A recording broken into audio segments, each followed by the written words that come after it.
Essentials. If you're in the place of not having readers yet, you might be trying to sort out like, okay, wait a minute.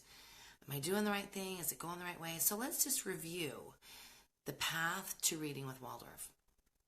And it really is an amazing path. So I've taken 4 children through it already. Every one of them was different. And Soraya will start, she has an April birthday, where she'll be 7 in April. We will start first grade in January and sort of do an altered schedule. I'm not going to use our curriculum wholly for that at this point, but I will in September. So we're actually going to just start through the letters a little bit and prime her a little bit because she's still really bouncy, really bouncy, really bouncy. So I want to save myself and her a lot of frustration. So we're going to start very slowly. Our birthdays in our home go January, March, January, June, April. So the January birthdays, never worried about. They started in September when they were going to be 7 in January. It was never a big deal, never a problem. My March birthday had a few more issues, a few more struggles. My June birthday, we started after he was fully 7. It was beautiful. It was beautiful. He still didn't start really reading until the summer between 1st and 2nd grade, and we'll talk about that here in a minute. But it was beautiful to start with an older first grader. I absolutely loved it. Highly recommend it for anybody who's stressing out about having a June or July birthday and not starting at the mid-year point. I really wouldn't. I would really start when they're fully 7, because there is a lot of maturity that comes with that. And Samuel has had an amazing time with all of the grades. He's in 5th grade now, and everything has hit him perfectly. So it's about really getting them to that place. And at home, we have to do things differently than they do in the school. And we just do. And you know, the realities are different. And so we can look at the Waldorf school model and sort of think about, okay, how do we translate that at home? But then we really do have to translate it to the home. It is much different. And as a homeschooler, this is where I say, as soon as you get them reading, it frees you up a little bit. It lightens your load. It helps the stress out. So while we're not pushing in kindergarten, once 1st grade hits, that is absolutely my focus. And a Waldorf first grade teacher would tell you that's not our focus in 1st grade. You know, if they learn to read great, that's not our focus. It is our focus at home. So if you use our curriculum, our grade 1 curriculum, you'll see that that's our focus. People will say to me, why is it that you don't teach a math block for a while and you just push through and teach all letters? Well, this is why. We really want to get to that place where they're reading. And those same moms that asked me that in September are freaking out in December about why their kids aren't reading yet. So I'm just telling you. Go through and follow it. We do all of the letters first, and then we do a math block. and it actually, we have a container story in our curriculum, so the math block blends right into the container story. But we start with those letters, and we start with the consonants first and the vowels last. And why do we do that in Waldorf? Well, there's some reasons why we bring in those beautiful vowel sounds, and sometimes they're called angel sounds. But just the pure and simple of it, you bring in the vowels last, because then on day 1 of bringing in those vowels, that child is reading. They have the potential at least to read, because you've introduced all of the consonants, and here we are with the first vowel. And look, we can read Sam. We can read simple, short vowel sounds. So that's what you start with those first days. But in order to get to that place, let's back up a little bit. We introduce the letters. We introduce it through a story. It's very popular to use Grimm's fairy tales in Waldorf, and that's what we use in our curriculum. They've been selected to match the letter. They don't have to be used that way. You can use a different one. You can use completely different stories if you hate the Grimms that much. But do not do the Grimms completely. I have huge testimony of the efficacy of Grimm's fairy tales. And yes, they're grim, but they are amazing balms to their soul in a very black and white way, the way they are at this age. So, this is where they're at, and it's amazing when you actually feed them the nourishment that they need story-wise when they're there. The light bulbs that go off, the way that they act, the way that they interact with others, really changes from these stories. So absolutely, even if you're stressed out about the stories, I would still tell them. And then we have a lot of resources about why fairy tales, and so if you need some resources on that, please just ask. I'm happy to help you with that. So you're introducing the letters through the fairy tales, and this is sort of how I do it. I do the lesson in our book. We'll do the story, and I like these. I like this book. I got this book years ago, and they have actually a deck of cards too that you can buy as well. So I use the book, just sort of sits on our bookshelf now because we have these cards. And what I'll do is the week that we're doing, say, let's see, letter N, this is what's on the nature table. So, I'll have them out so they can see this N in the picture, and that's what's out the week that we're doing these letters. So usually there's 2, because we cover about 2 a week when we're working through the letters. Then say that we've done, here it is December, and now when we sit down and do the lessons, if we were to be doing that today, I would gather all of the cards that we've already done, and I don't use them. I suppose it's sort of flashcardy, but it's not in a drilling sort of way. I'll get them out. I might get them out. I might have them in my lap and go, oh my goodness, do you remember when we did this one? Do you remember what sound this one makes? Which letter was this again? Oh yes, you're right. It was the letter N, and it makes that N sound. So we might go through all of the ones that we've already done before we start the next one. That way we're keeping all of those letters fresh in our mind. And it really helps them. And I try to do it in a very playful, non-stressful way. And of course, there are going to be children, most children, maybe all children, that are going to forget. They're going to forget them, and that's okay. It is okay that they forget. You just remind them and you go through it again. Oh yeah, remember this was N and it made this sound, like net. And then I might read that there's a little poem on the back. I might read the little poem on the back too, especially if it's one that maybe they're really struggling with. And I would say that most children have 1 or 2 or 5 letters that really don't click with them right away, that it takes them a while to really. So again, I review. I go through the letters, and we just sort of re-review them. And like I said, we might do the little poem on the back, but it's a very non-stressful review.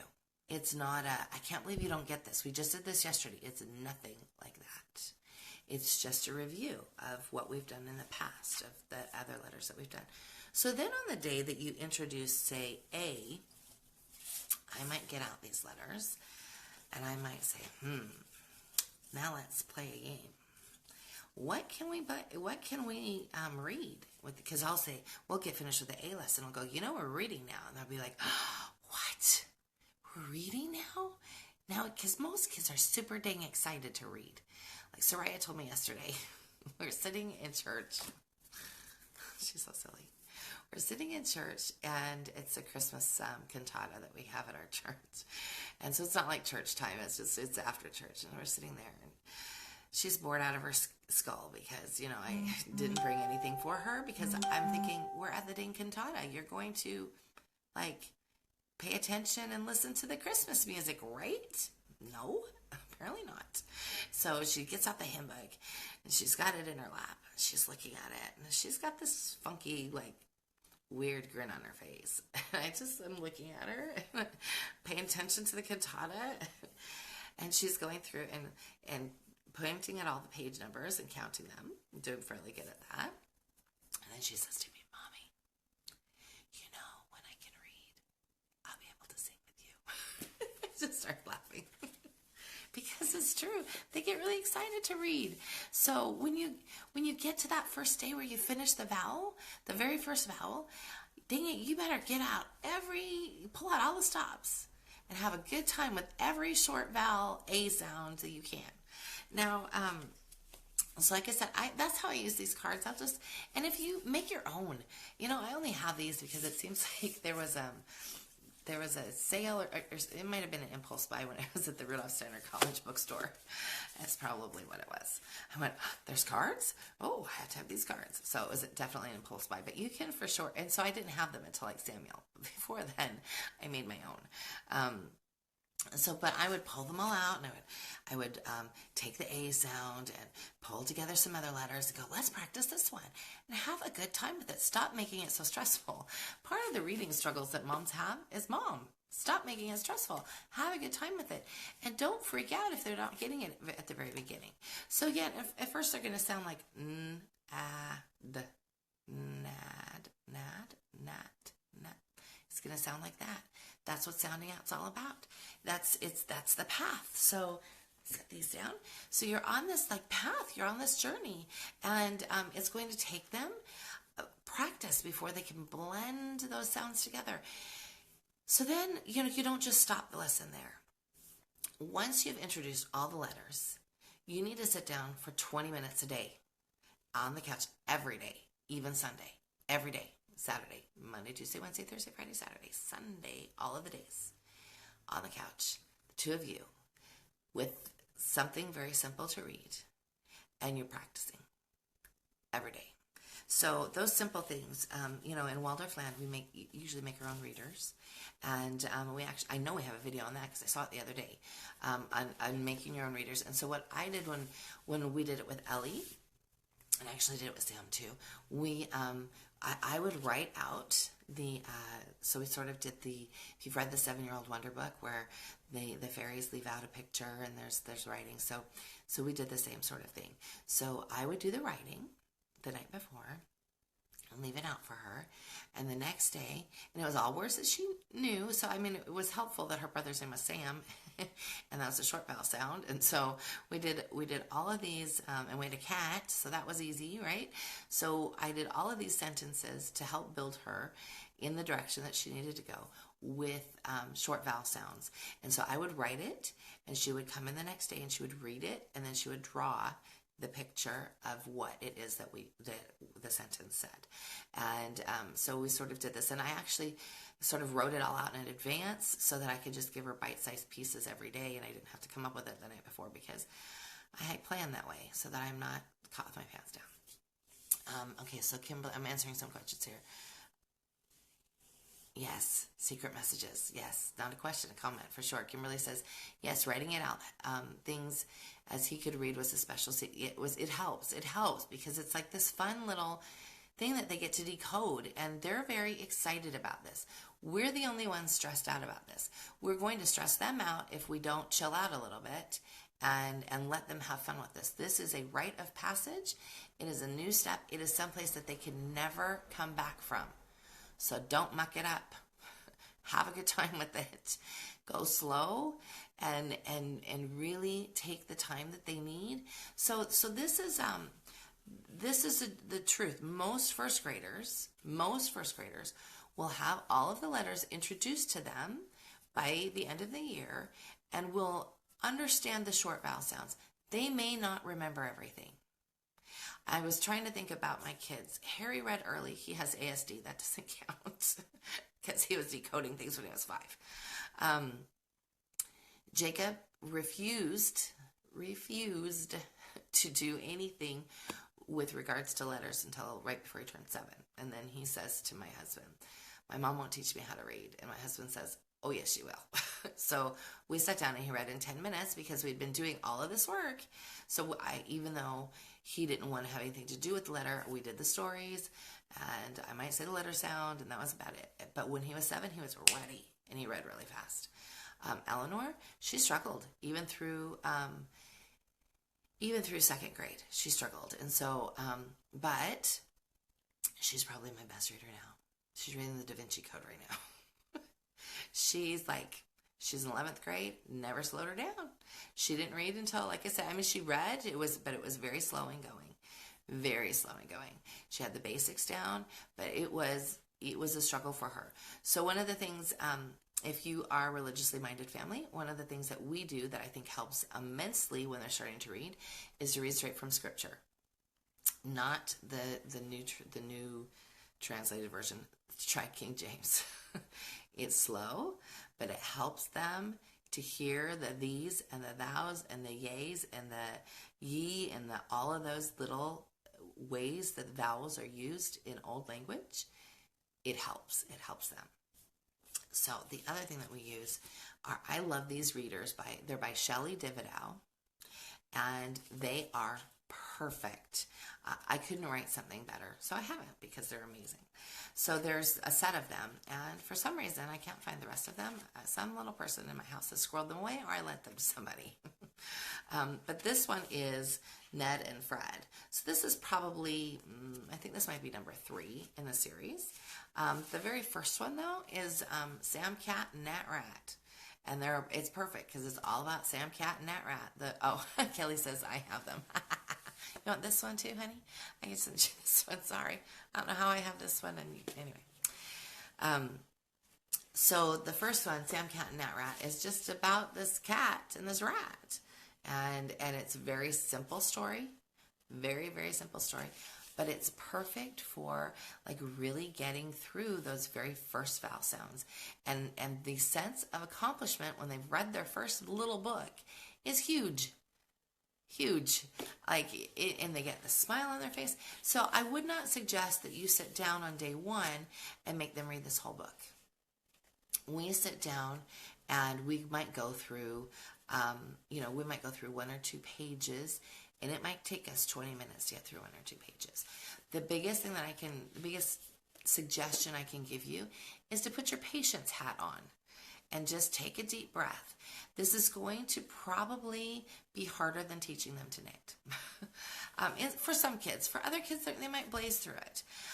But in general, you might need to really take a deep breath and check on yourself. You want to make sure that you are not causing more stress to the situation. So, if you need to say, honey, I need to go spend 3 minutes alone in the bathroom, go do it. Eat your chocolate, take a deep breath, get your happy mom face on, and then come back. If you've got a lot of little ones in the mix and they're super disruptive, then those are the things that I work on when I go, all right, so we've got some stuff that Sammy and I need to do. So you can sit here and listen to us very carefully and quietly, or would you like to play with Play-Doh? And there are things that I keep in my mom toolbox that only come out when I absolutely need them to be engaged.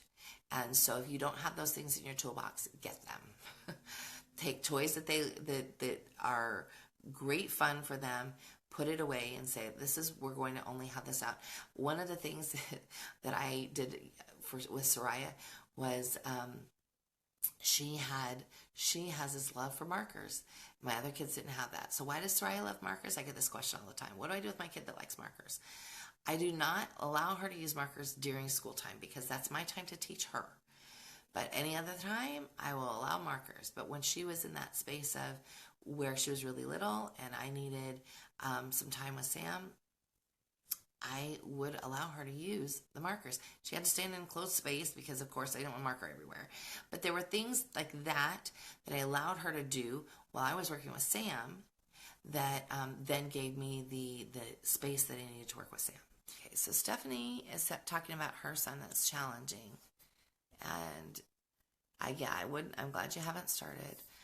He only wants to do his own thing. So this is what I'm going to tell you with regards to the child that wants to do their own thing. And we have a video on working with difficult children, so you might want to watch that. But here's what I say. I know you love to do your own thing, but this is school, and mom's your teacher. We're going to do it my way. When we're all done with school, you are welcome to do whatever you'd like. You can draw whenever you'd like. You can paint whenever you'd like. But during school, we're going to do this painting. Why are we doing this painting? Because I need to teach you. And if you don't know how to do it because you've never painted before, or you've never painted this one mountain, or you've never painted this tree, then we need to do it together. So with the mom that has a challenging child, things I'm going to say to you are, make sure your planning is airtight. And if this child is choleric and you are anything but that, then you need to find your choleric hat and put it on. And you need to remember that a choleric will only yield to another choleric that they trust. So you need to make sure that they trust you. So your plans had better be completely done. Your prop drawings had better be completely done. And you better be ready to teach that lesson, that art lesson, or whatever lesson it might be. They need to trust you. All children need to trust you, but choleric children especially need to trust you, because if they don't trust you, if you have lost that trust, or they do not believe that you will be able to help them, teach them, whatever, then guess what? You are going to struggle the entire time. Now, my son Jacob, who I did struggle with very much so in schooling, it was never about trust. It was never about, because he was a hard kid, and I sort of laugh about that because he's so funny now. But he was a hard kid, but it was never about, I know it all, so I'm not going to, I want to do my own thing. It was never about that. It was more about, do I have to do school? Yes, I have to do school. So remember that you need to set up from the very beginning, from day one in first grade, you need to set up who the authority is. And I know I will have moms say, but that's not what I want in my homeschool. Sorry. If you're using Steiner and you believe in this method, you need to really think about how development works. And these children need to know who's in charge. And it is okay. It is not some ugly, authoritarian yuckiness. It is, my mom knows what she's doing, so I'm going to follow her. That's what that's all about. So there's these books. And then there's these fun little books, too, that I found years ago at Barnes & Noble. And I was sort of laughing because so this one's called Worm Builds. And so this is definitely not a first.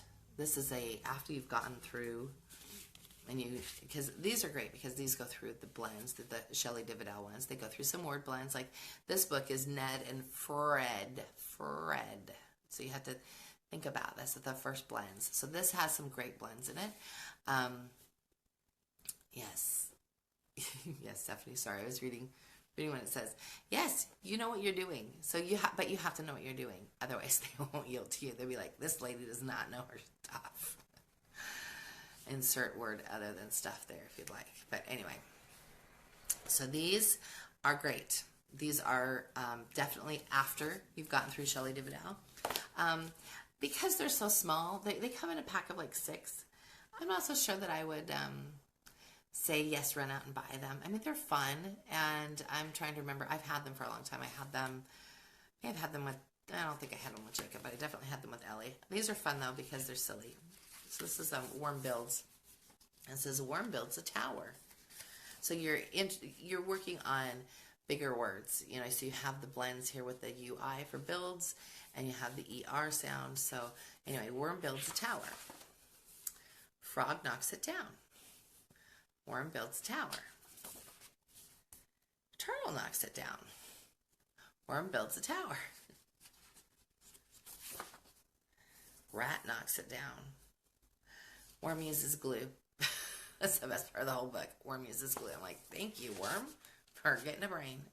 And then it says, Worm's tower stays up. So these are kind of just because they're short, super short. Once they're reading, it's fun for them to have that sense of accomplishment for this bit. So these were, I was laughing because this one, we used to have a rabbit that somehow got a hold of this book. These are just called brand new readers. And it says learn more at brandnewreaders.com. So I think it's funny because it says brand new readers. It's really not brand new readers. This is probably like been reading for a month kind of thing. Jenny says, when doing blends, my daughter gets them backwards. Should I go back to the basics again? No, I would just, I spend a lot of time reviewing. So when we're reading, after you've introduced everything and you are definitely on the reading trail, I take notice of which words are a struggle. One thing that I like about these ones by Shelley Dividal, I'm going to show you, is in the back of every book, there's vowel sounds review, and there's also sight words that are introduced in the book. And so I like these because When I need to build word lists for them, and I'll do that if there's words that they're struggling with, and there's always words, all children have words that they struggle with. I'll use these to build those word lists, and I might make a list of those words, and sort of put them on the board or something, so, as words that I know that they're struggling with. And then I try to use those words a lot. I use them in their writing, because writing begets reading. So writing comes before reading in the Waldorf world. And it's that action, that motion of doing something that was once very abstract and now isn't. So you're putting those pieces together. And so writing should definitely come first. So I would, any words that your daughter's having trouble with, I would make a list of them and try to use them in your writing practice, with your summaries. I would try to practice them in other ways and come up with silly sentences. Whenever we have spelling issues, that's what we do. So people ask me all the time, well, what about spelling? Well, spelling comes from reading and good spelling in general. Unless you've got a child that maybe is on the spectrum or is having some hearing difficulties, generally spelling sorts itself out. And I mean really sorts itself out. I've never done a spelling list. We've never done spelling quizzes. We've never done anything like that. So when a mom says to me, you don't do this, I go, no, I don't, because we go through and I pay attention to what words they're struggling with. If it's a would, could, should issue, then, those words, then we'll use those words a lot. But it's by paying attention to what it is that they're struggling with. Usually there's a pattern. There's generally a pattern, and there's something they're not hearing in, if it's a spelling issue, there's something they're not hearing in the words, or they're going too fast. So, I have the one child that is going super fast, and, he might be racing through and he's not hearing. Or my son that has autism spectrum disorder, he would get the first 3 letters and think that he had the whole word. So I had to slow him down and go, okay, dude, even though you taught yourself to read when you were 5.5, we're going to slow down, because there are definitely things that handicapped him because he didn't have that maturity that we needed to slow back down. So I'm going to answer a question here. I will be right back here. Let's see. Yes, there definitely are a lot of readers out there. I'm answering actually a message really quick. I would be careful with when you go reader shopping. Like I said, I like the Shelley Dividell ones, but if you're going to go reader shopping, and I'm pretty sure that Pamela over at Meadow Sweet Naturals has this Shelley Dividell ones. But again, if you're going to go reader shopping, read the whole thing before you bring it to your child. There are a lot of readers that are in the early easy reader place that are not easy readers. I don't want you to frustrate your children. Those books, before these came out, years ago, with Harry, we used Bob books. Harry and Jacob both, we used those. And Bob books are available at most libraries.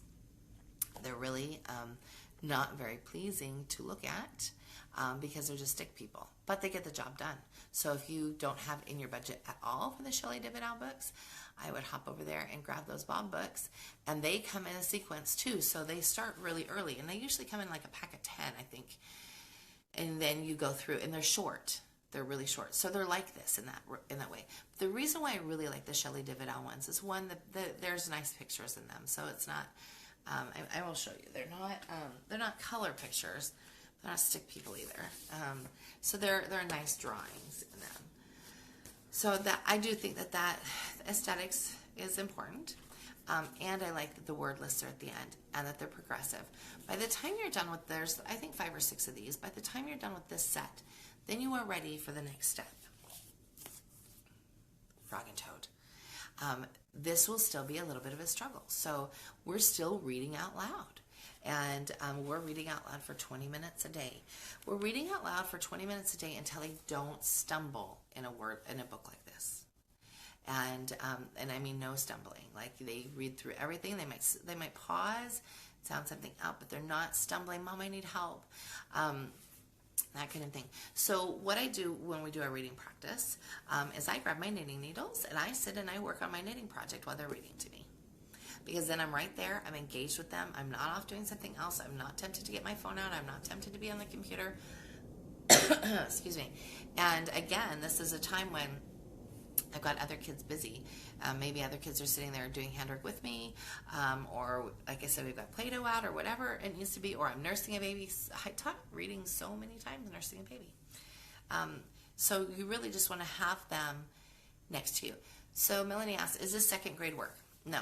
It depends on where your child is. For many children, it will be the summer between first and second grade.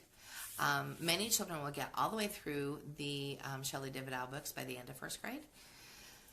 Some children won't. Some children will really still be struggling. Like I said, out of the 4 that I've taught in my home to read, some of them have struggled deep into second grade. Ellie did, and like I said, she probably reads more books. Well, between her and Sam, those 2 are really good readers. My big boys, they read, and they read. I mean, it's not like they can't read, but they're not like sit me down with the book readers. And so Ellie, who struggled the most, which I find really interesting, is probably one of the, like, she'll grab a novel and read it. Samuel reads crazy. And so I want to talk about Samuel really fast. So he was my later first grader. So he was 7 and 3 months when we started first grade. And he was very much stumbling by the end of first grade. And but we had gotten through all the letters, we were doing the sounds, but it was not like, he was not excited about it. It was like drudgery for him. He's phlegmatic in temperament. So I sort of expected that a little bit. It wasn't until he saw this Star Wars book that he had in his head that he needed to read. And I just looked at him and said, honey, okay, but I got to tell you, you can't read that book by reading Ned and Fred. You can't. You're just going to have to push through that. So that was the summer between first and second grade. And we blew through Frog and Toad. We blew through Hay for My Ox. We blew through all of these other books. And guess what? He forgot about the Star Wars book and decided to read something else instead. But it was the incentive that he needed. He was really excited about it. And even though in the back of my head I'm thinking, I really don't want him to read that book yet because it's not like age appropriate for him.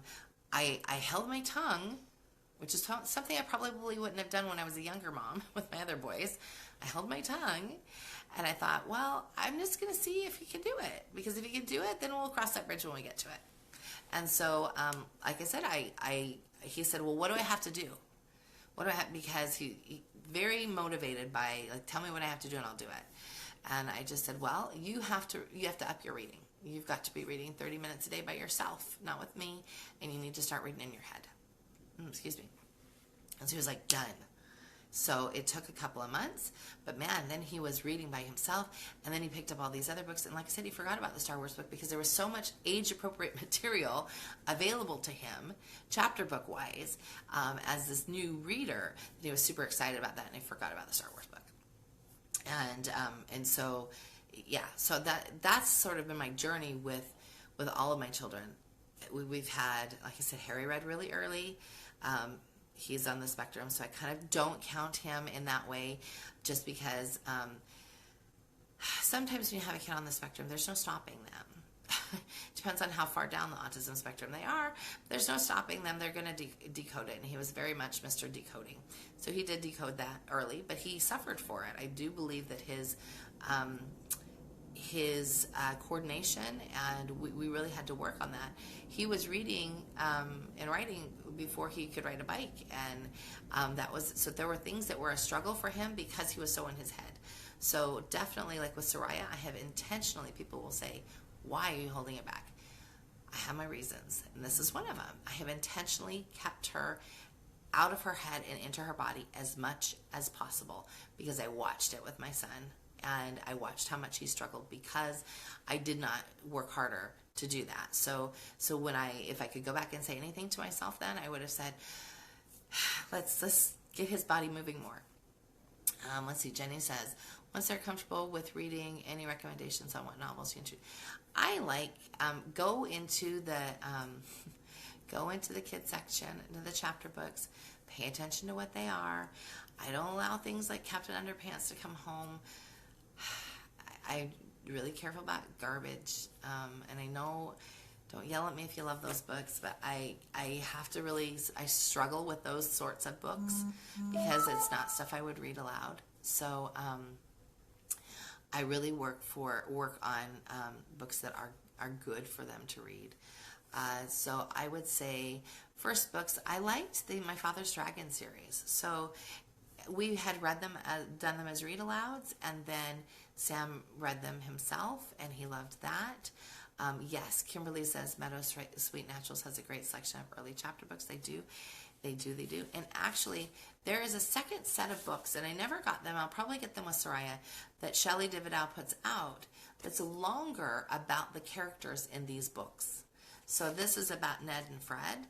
So they're longer pieces. They're longer books. And so I would definitely look into those. Those are great, like, first-time chapter books. But then again, like I said, we went through things that we enjoyed together. We enjoyed Thornton Burgess. They love Thornton Burgess. Yes, Kimberly asks the mystery series. Yes, like the pet series. Like I said, I don't have them. So if somebody's got the title and want to pop them into the comments, that would be great. But they read Thornton Burgess. They read all the Frog and Toad. Like, this is a Frog and Toad anthology.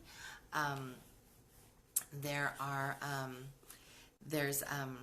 Frog and Toad anthology. There's Mouse Soup. There's there's a bunch of them. The Adventures of Little Bear. We read all of those. Those are really good because they use words like throughout and through, and words that a lot of children stumble on in the very beginning. I was looking here to see what other words that, those are the ones that sort of stuck out in my head, words that are easy for them to stumble on. And so, anyways, I would start with those sorts of classic books before jumping into anything new. I would say shortly after, Sam was able to read, I was trying to think of what he went to next. He's read, he's in 5th grade. He's read a good portion of Harry Potter and those sorts of things, but I waited until he was like 9 before he started those. Just look at what they're reading and allow them a little more freedom at the library and encourage them. If you have books that you enjoyed when you were a young child, like I remember reading Super Fudge. I think I was in 4th or 5th grade. But get excited with them. Have books that, like I said, that maybe you read when you were a child. Shell says, my girls love the Cobble Street Cousins series. Yes, I remember that series, but we didn't read them. There was also like it was a babysitting, but it wasn't Babysitter's Club, because that I think is too, I can't remember. There was another one on babysitting. There was one, there's so many good chapter books out there. I'm going to grab some more questions. My 1st grader knows some of the sounds and is guessing the rest of the words. Example. Okay, so I would, excuse me, it is absolutely normal. It's absolutely normal for them to rush through it, but I slow them down, especially if they're making that mistake a lot.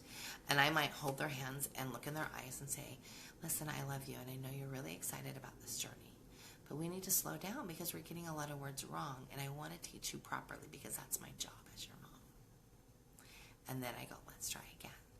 And so then if they are saying Sam instead of sat, I might go, let's go back and let's look at all the letters here. What letters do you see? Oh, do you see that it's a T at the end? So what sound does that make? Oh, yes, you remember it makes a T sound. So let's read that again. Sat, and then go through it again. So you are going to have to put on your patience hat because that might be really frustrating for the first couple of weeks. But see, what happens is your child then knows you're not going to let up. You're going to make them do it over and over and over again. And so once they realize, hey, this lady means business and she's not just going to let me skirt by, I'm going to have to sort of go through it all, then just take your time and go through it. We get some more comments here. Casey, my 5-year-old, refuses to ride a bike or a tricycle and barely touches a scooter. He can catch and throw a ball, but he never wants to build anything.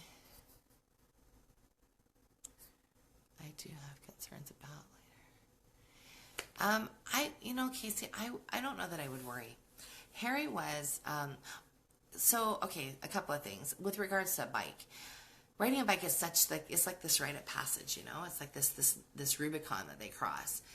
But we live in a place now where my kids can't ride bikes. I mean, they have scooters and they have skates, and so I focus on other like gross motor stuff, other coordination stuff. A bike is good because you've got this going, and they have to learn to steer, and so that's a good one for working at. But if he is just K1, I wouldn't stress about it. I was thinking back when Soraya was K1, around that time, and she was like, I want a bike. But then we went to Toys R Us to look at bikes, and she couldn't make them go forward. She kept get the kid bikes, the brakes are in the back. And so it was like this process so we started with a trike, and she rode that for a while, and it was this process, and now she's on a scooter. So I don't think I would stress a whole lot. I would keep offering, but all the other gross motor crossing stuff that you can do is really good. I'm not sure that I would really worry. One thing that I would say that I think helps is playground time. And when I say that, I mean like all the climbing that they do on the playground.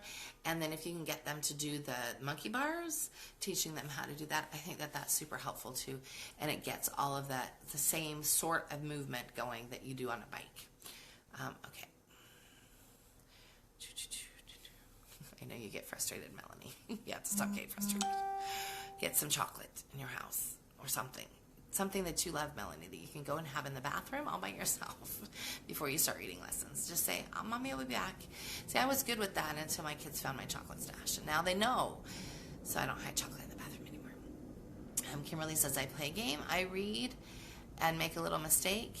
Not reading carefully. Yes. I do that too. Making mistakes is a good way. So even though you want them to trust you, and they trust their authority, I absolutely still make mistakes on purpose. And it depends on the child. But as far as the degree to those mistakes, I go, dang it, I messed that up. Will you help me out? Let's work on that together. Another thing that I will do, if it's a longer chapter book or a longer book like this, and they're like, oh my gosh, this book is so giant.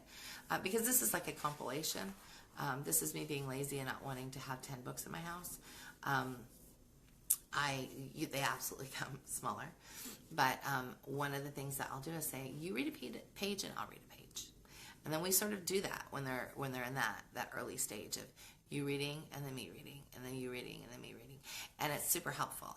I do that even with main lesson work, like Sam. Like there's some stuff now that in 5th grade that I want. There's stories that I want to get to him, and I'm just not going to sit and read the whole story. I mean, sometimes I do, but we sort of sit and swap, and that's a lot of fun for them. And that's a good bonding time.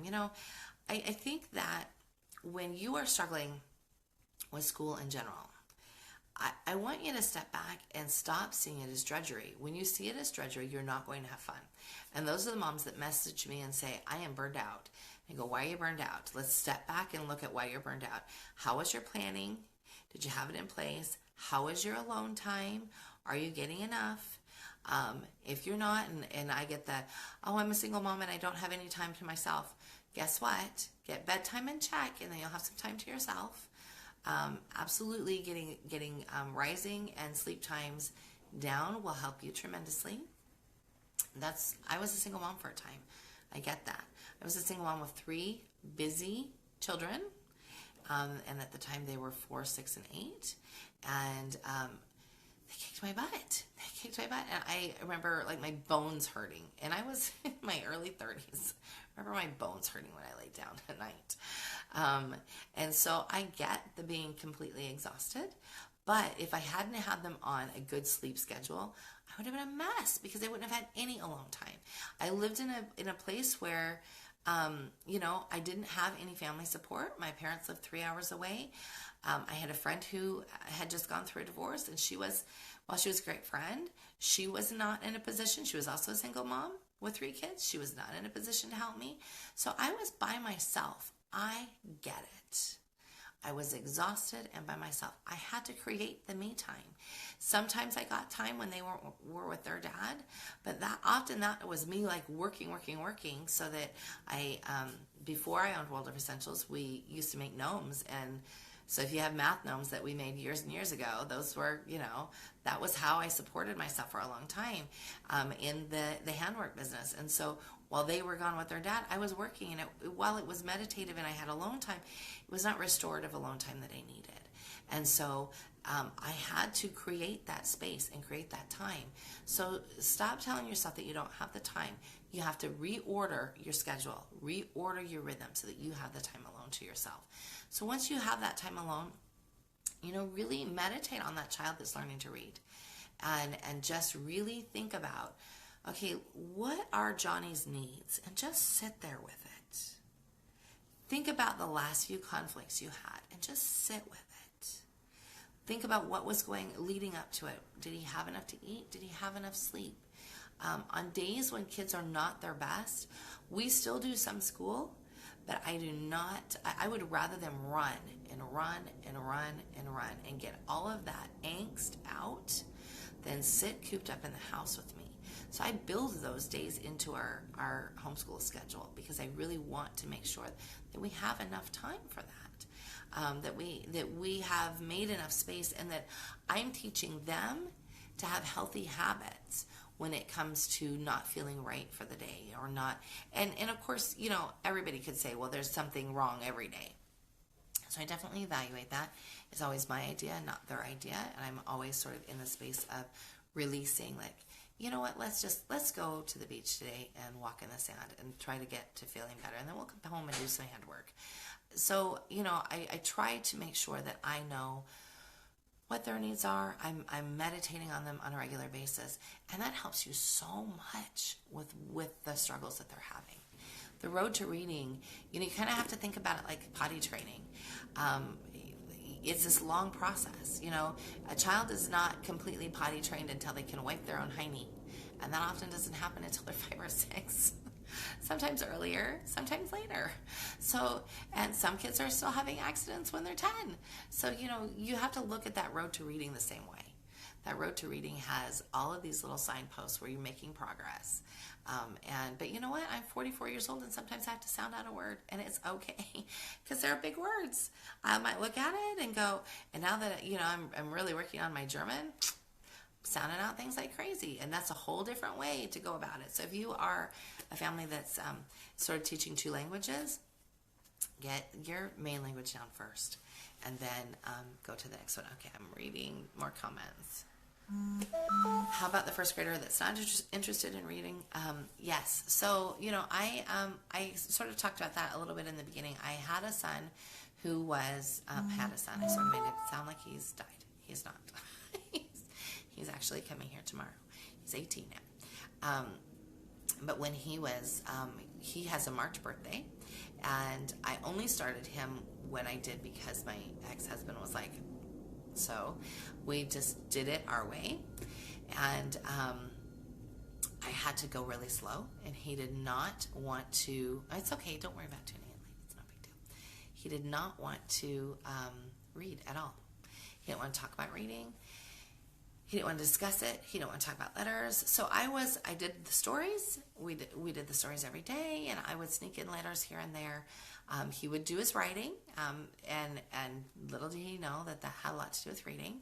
We did our form drawing. We did those things. He did summaries. We talked about those things.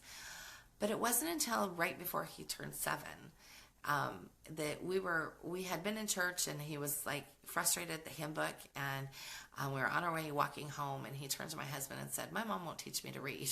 My husband said, "Oh yes, she will." And so we did. We came home, we sat down, and he was reading like that, like really fast, because he was primed and he was ready. And so I would keep at it and keep going. And when you get to something that really makes them excited, and like I said, for Sam, it was he wanted to read this book. Then you might have to say, okay, honey, we're going to have to take some time here. You're going to have to settle down, and we're going to have to take some time here and walk through it, because that's the only way we're going to get there. It also helps when you relay struggle to them that you've had. And so I might say, when I started X, Y, and Z, it was hard for me. And just a short little snippet. So see, now that I've been working at it, it's not so hard for me anymore. I relay those kinds of things to them. I relay those especially when it comes to like knitting and those things that happen we do in first grade. I'll talk about my first projects and how frustrated I was and how I needed help. And my kids love it when I talk about the sweater that I was trying to make for Harry that I loved, that I was so proud of. And I got to, it was like this long, and I noticed that down here there was this giant hole where I had dropped a stitch. So I take it to the lady at the yarn store and I'm like, can you help me fix this? And she frogged the whole thing. Then she sat there, fixed my stitch, and re-knitted for me because she was lightning fast. Re-knitted for me and helped me see my error, helped me see how to fix it, all of those things. And so sometimes we mess up, and that's okay. And that's what we have to sort of get across to them, but in a more way of worthy authority, and this is how we learned kind of thing. And it's a process, and some kids will bug you every day about whether or not they do have to do school, and some kids are just going to be eager, ready to learn, and all kids are different.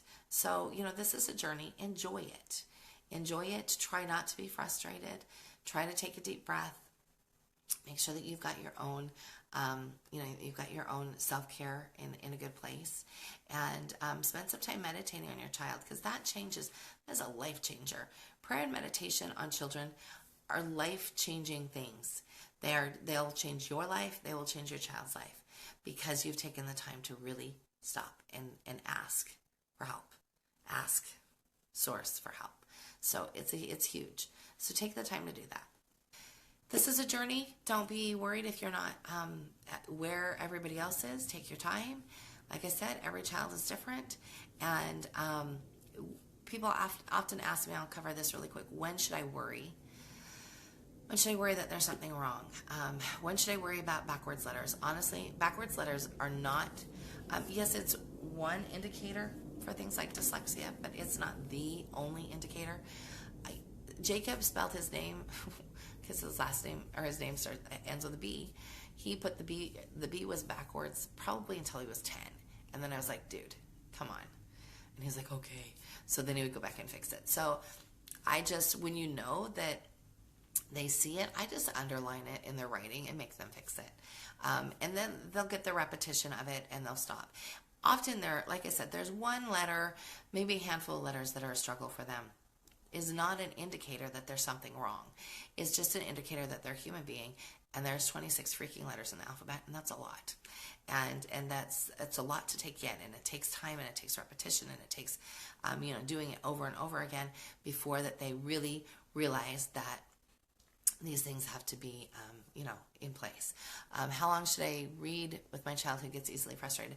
You might try 5-minute increments, Jenny, and just say, because I try to do 20 minutes overall, but if they're getting really frustrated, then I would say 5 minutes after breakfast, 5 minutes after lunch, 5 minutes before bed, or something like that, depending on how tired they are before bed. But trying to stretch that out, and then work up from there.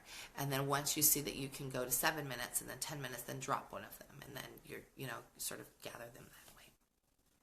But with regards to when do you need help, when they're 9 and 10 years old and they're refusing to read, there's a difference between refusing and struggling. So really examine that. I work with a couple of moms that have excuse me, kids that have some severe disabilities and some severe struggles. And so that would be something that you'll notice, because it's not just reading that they're struggling with. If they're having other sequencing issues in other areas, or they're having struggles with remembering other things. So, really take your time. And I would say, honestly, I don't worry even though Ellie was late, I didn't worry about her really. My ex-husband worried about her, but I didn't. I knew that it would come. I knew that she was the third child that I was teaching to read, and I knew that it would come. It was just progress every day, because if I hadn't done that every day, work, I know it would not have gone as well as it did. So if you've got a child that's struggling, you need to ask yourself, am I putting in the time every single day? And if you're not, then don't sort of put that on the child at this point. It needs to be on you. You hold the responsibility of that until they are reading on their own. So, but with regards to reading struggles, it's really fairly rare. It's fairly rare. So somebody asked here, how do you know if the backwards letters are an issue? Honestly, like I said, it's one indicator. It's not a, people put too much on that. I think that in the 70s and 80s, it was dyslexia, everything. And I'll tell you a secret. I have dyslexia. I have dyslexia that manifests in reading comprehension issues, which is why I was so well read on Steiner, because I had to read him over and over and over again. But when it comes to knowing when the backward stuff is an issue, you'll see it in other places. So, like I said, I had a son he was 10, and it wasn't until then that I finally was able to break him, because often it's a habit, break him of putting his B's backwards. And his name was Jacob, and the B was always backwards. And yeah, that was really cute when he was little. It was not cute. And that's when I said, dude, it's not cute now. You need to fix it. And so really being conscious of seeing which things are maybe habitual, like things that are happening all the time in their writing, and look at their writing. Look at all of their writing as a sample and go, okay, I see that the B is backwards here, but it's not backwards there. Or, that the other letters that are flipped around. The J for my son Jacob was often backwards in the early days. And so it's about paying attention to those things. I do not think that's an indicator of there being something wrong. That's when you work at things. You look at things, and I would just go through their writing, and like I said, just underline where there's a problem. And then when you hand it back to them, you just say, I need you to fix some things. And have them fix them. I don't worry a whole lot about a first grader, because they're going to make mistakes. They're learning. They are learning about all these letters. Like I said, there's 26 of them. There's a lot. And so there's a lot of process and a lot of remembering that they have to do. So I don't worry in first grade. I might in first grade go, oh, look at the J's backwards. I'm going to fix that for you. And then just fix it for them. But when it comes to second grade and third grade and they're building after that, then you can say, oh, why don't you go grab our letter chart that we made over there and look at the things that I underlined and see if you can fix those for yourself. So I do that as they get older. We have usually an alphabet chart that's just so that they can remember how to make the shapes of the letters. And so I might put that in our on the chalkboard, or because I don't have a chalkboard these days, I'll have it on a piece of paper and just have it with their writing, when they're doing their writing, just in case they need to remember. I do the same thing with cursive. Sam's in 5th grade, and he'll grab the cursive cheat sheet every now and again if he can't remember how one letter is joined to the other letter. And so, it's this process of learning. And I think what we do as moms is we get so frustrated because we don't think it's going fast enough, that we forget that it's a process. We forget that it takes time, and we forget that we need to have patience with them, that's why we're doing this, that we're not being forced to homeschool, that we're homeschooling because we want to and because we love these children. So, anyway, there's about a million other videos that could go along with that. Agent or object, a whole bunch of other ones. If you're struggling with remembering why you're doing this, run and listen to some of those other videos, because I think they'll be helpful to you. Okay, I think that's all. We have talked for a long time about reading. If you have any questions after, please drop them in the comments. I'm happy to answer them. If you're watching this on YouTube later, I answer comments here, so please just go ahead and let me know if you've got questions. You can always email me at waldorfessentials@gmail.com or drop me a PM as well. So I hope you guys have a great day.